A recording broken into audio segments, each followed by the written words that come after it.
Lorsque Cecilia Siganer-Albéniz rencontre Nicolas Sarkozy, au début des années 1980, elle n'imagine sans doute pas que leur union deviendra un chapitre incontournable de la politique française. Elle est alors jeune, vive, issue d'un milieu cosmopolite et artistique, lui ambitieux, avocat en pleine ascension, déjà plongé dans la vie publique. Le destin les réunit dans un mariage qui semble promettre à la fois passion et pouvoir. Ensemble, ils forment un couple singulier, elle, femme de caractère, au charme froid et à l'intelligence stratégique. Lui, homme politique, en quête de reconnaissance et d'ascension. Très vite, Cecilia devient bien plus qu'une épouse. Dans l'ombre, elle agit comme une véritable conseillère, corrigeant les discours, adoucissant le ton de son mari, lui donnant parfois cette humanité que ses adversaires, lui, reprochent de manquer. Leur complicité professionnelle fascine l'entourage. On dit qu'il n'écoute vraiment qu'elle, qu'il ne prend pas de décision importante sans la consulter. Leurs proches parlent d'une relation électrique. Deux fortes personnalités qui se stimulent autant qu'elles s'affrontent. Dans les années 1990, alors que Nicolas Sarkozy gravit les échelons du pouvoir, Cecilia s'impose discrètement comme sa partenaire politique. Elle l'accompagne dans les campagnes, surveille son image, conseille ses choix vestimentaires, sa manière de parler jusqu'à la mise en scène de ses apparitions publiques. Lorsqu'il devient ministre de l'Intérieur, son aura grandit et Cecilia, malgré sa réserve, attire les regards.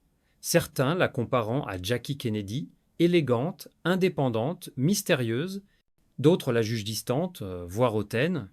Mais derrière la façade du couple exemplaire se cachent déjà des fissures. Nicolas Sarkozy, absorbé par sa carrière, vit au rythme des meetings et des ambitions. Cecilia, elle, aspire à autre chose. Une vie plus simple, plus libre, moins étouffée par le protocole. Pourtant, au début des années 2000, rien ne laisse encore présager la tempête à venir. Il semble invincible. Un duo moderne et conquérant. Symbole de réussite à la française. Et lorsque Sarkozy se lance dans la course à la présidence, tous deux paraissent unis par un même objectif: conquérir l'Élysée, ensemble. Cette première période de leur histoire est celle de la construction d'un empire intime et politique. Cecilia, discrète mais essentielle, forge l'image d'un futur président proche du peuple, tout en gardant, pour elle-même, une distance protectrice avec la scène médiatique. Elle n'est pas seulement la femme d'eux, elle est la partenaire de stratégie, l'équilibre et la contradiction de son mari. Dans cette union, chacun trouve d'abord sa place, mais bientôt, la lumière du pouvoir commencera à brûler trop fort. En 2007, Nicolas Sarkozy s'apprête à franchir l'étape décisive de sa carrière politique, la conquête de l'Élysée. À ses côtés, Cecilia occupe une place essentielle. Elle n'est plus seulement l'épouse discrète. Elle devient une figure centrale de la campagne, parfois même la carte secrète du candidat. Les médias découvrent une femme élégante, nerveuse, au regard franc, qui parle peu mais agit avec assurance. Dans les coulisses, elle gère l'emploi du temps, conseille les stratégies de communication et tempère les excès d'un mari réputé impulsif. Son influence est telle que certains collaborateurs du futur président la surnomment Madame de Fer. On dit qu'elle connaît mieux que quiconque les humeurs de Nicolas, ses moments d'angoisse et ses colères. Elle le calme, le cadre et parfois le pousse à se dépasser. En public, elle incarne l'image d'un couple moderne, soudé, énergique, presque hollywoodien. Lors des meetings, les caméras captent ses sourires, ses regards complices, son allure impeccable. Elle semble taillée pour ce rôle de première dame avant l'heure, symbole d'un renouveau français. Mais, derrière la mise en scène, une tension sourde se dessine.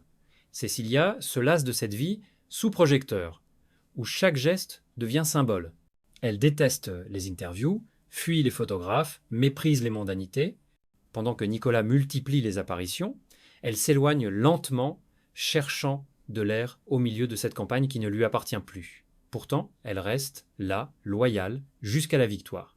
Le soir du 6 mai 2007, lorsque Sarkozy est élu président de la République, tout le pays découvre son épouse émue, vêtue de blanc, sur la scène du QG de campagne.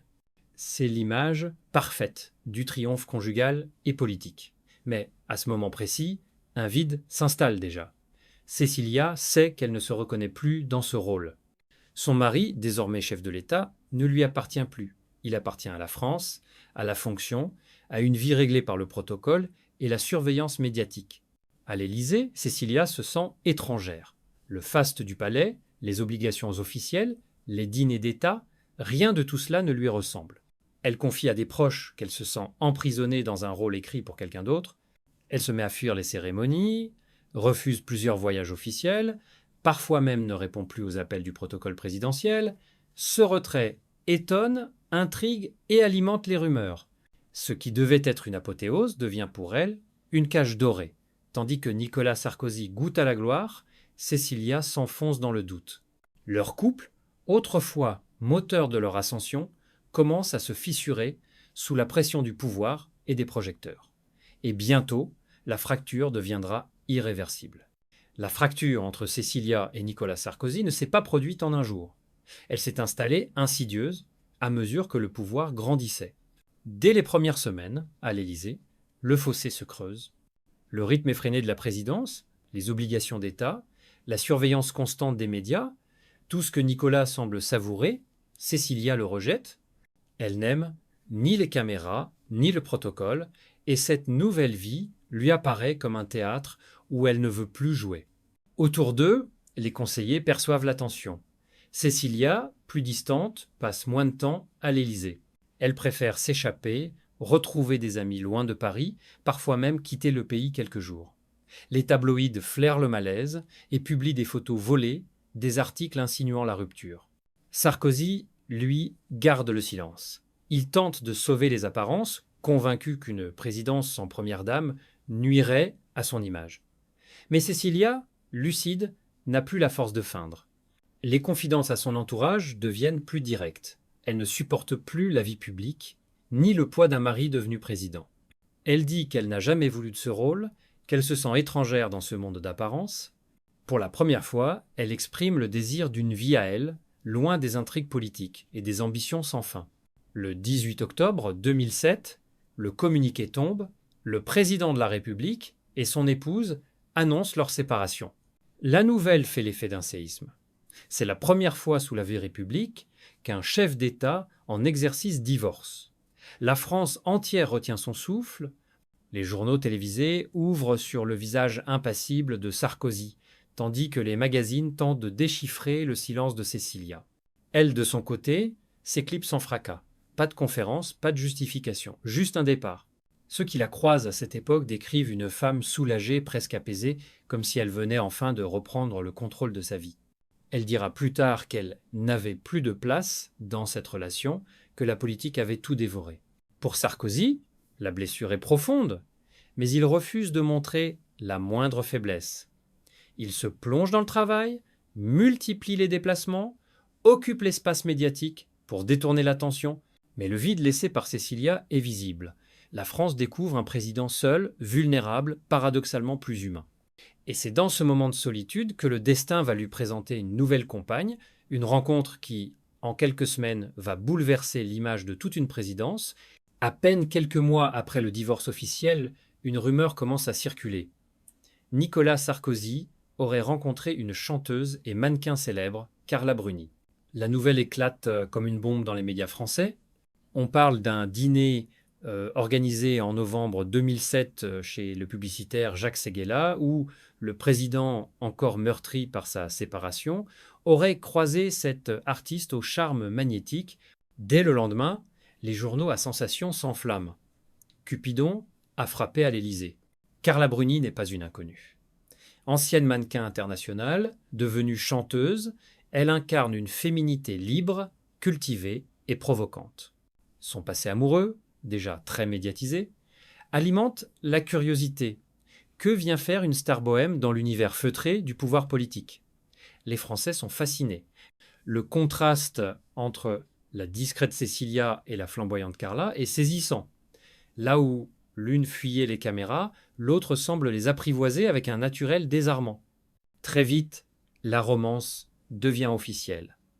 Fin décembre, le président s'affiche avec Carla lors d'une promenade à Disneyland Paris. Les photographes capturent l'image du couple main dans la main. Un conte de fées improbable, mais d'une efficacité médiatique redoutable. Les magazines titrent le président amoureux, Carla à l'Élysée, le retour du bonheur. Ce que la France avait vécu comme un drame sentimental se transforme en feuilleton national. Pourtant, derrière le sourire des photos, certains voient une stratégie, détourner l'attention du divorce et reconstruire une image plus chaleureuse du président. D'autres y lisent simplement une histoire d'amour sincère née d'un hasard heureux.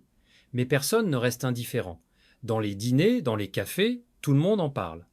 Les caricaturistes s'en donnent à cœur joie, les chroniqueurs analysent chaque apparition de Carla, chaque mot, chaque tenue. Le 2 Faradévrier 2008, à peine 3 mois après la séparation avec Cécilia, Nicolas Sarkozy épouse Carla Bruni lors d'une cérémonie intime à l'Élysée. L'événement, bien que discret, secoue de nouveau la France. Jamais un président n'avait épousé une artiste de renommée mondiale si peu de temps après un divorce. Les uns crient au scandale, d'autres saluent le courage de vivre une passion sans se cacher.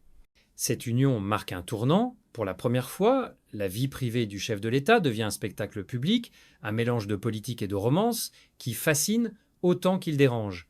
Cécilia, elle, observe en silence depuis l'étranger. Tandis que Carla prend place à l'Élysée, la France réalise que l'histoire vient de changer de visage et que la première dame n'est plus la même. Le contraste entre Cécilia Attias et Carla Bruni ne tarde pas à devenir un sujet de fascination nationale. Deux femmes que tout oppose, l'une discrète, au tempérament réservé, forgée dans les coulisses du pouvoir, l'autre artiste, solaire, à l'aise sous les projecteurs. Les médias se délectent de cette opposition presque théâtrale. On les compare, on les confronte, on les interprète. Et sans qu'elle n'ait jamais échangé publiquement la moindre pique, une rivalité symbolique naît dans l'imaginaire collectif. Cécilia, désormais installée à New York avec son nouveau compagnon, choisit le silence.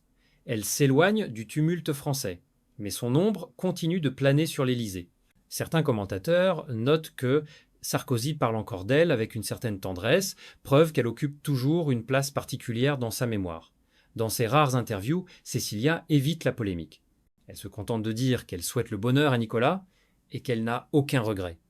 Des mots sobres, presque froids, qui tranchent avec le ton passionné de sa remplaçante. Carla Bruni, au contraire, embrasse pleinement son rôle de première dame. Avec son charme naturel et sa voix douce, elle transforme l'image de la présidence.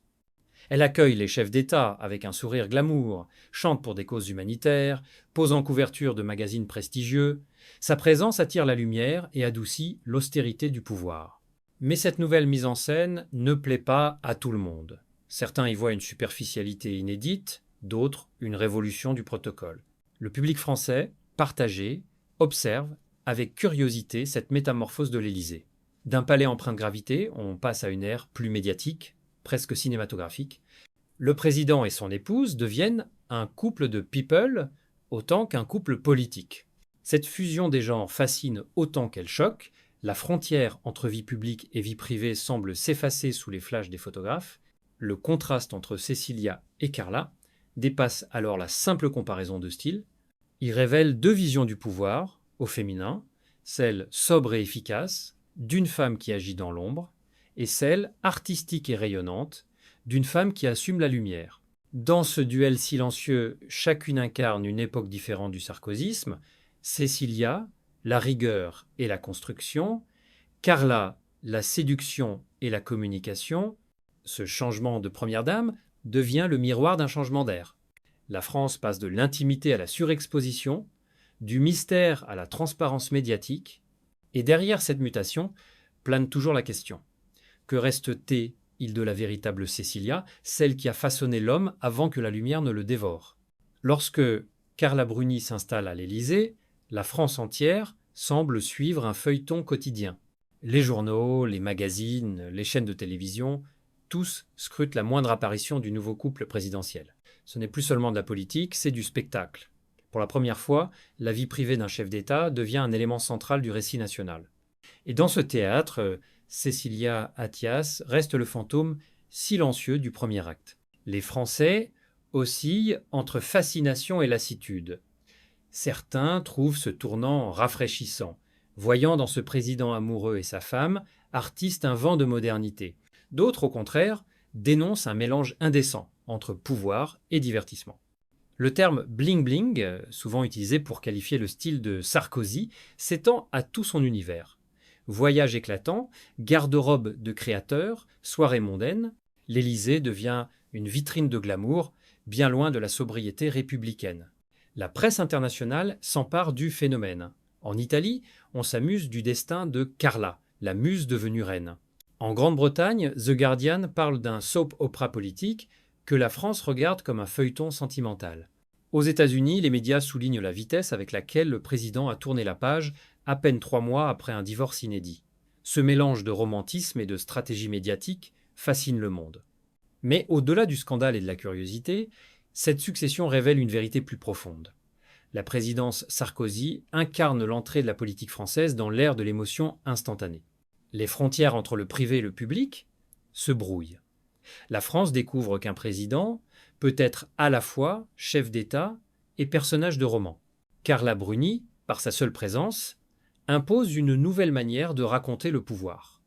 Une présidence racontée comme une histoire d'amour, avec ses héros, ses blessures et ses renaissances. Cécilia, quant à elle, reste en retrait, mais son rôle historique demeure. Sans elle, il n'y aurait pas eu le Sarkozy ambitieux, façonné dans l'intimité du couple. Sans son départ, il n'y aurait pas eu la renaissance romantique de l'homme d'État sous les feux de la rampe. 2 femmes, 2 destins, un même fil conducteur, celui du pouvoir et de la passion. En définitive, cette passation à l'Élysée n'a pas seulement marqué un changement de première dame, mais un basculement de culture politique. Cécilia, l'ombre du pouvoir, a cédé la place à Carla, la lumière du pouvoir. Et dans cette alternance subtile entre raison et émotion, la France a vu défiler non pas 2 femmes, mais 2 visages de son propre rapport à la politique, celui du cœur et celui du spectacle,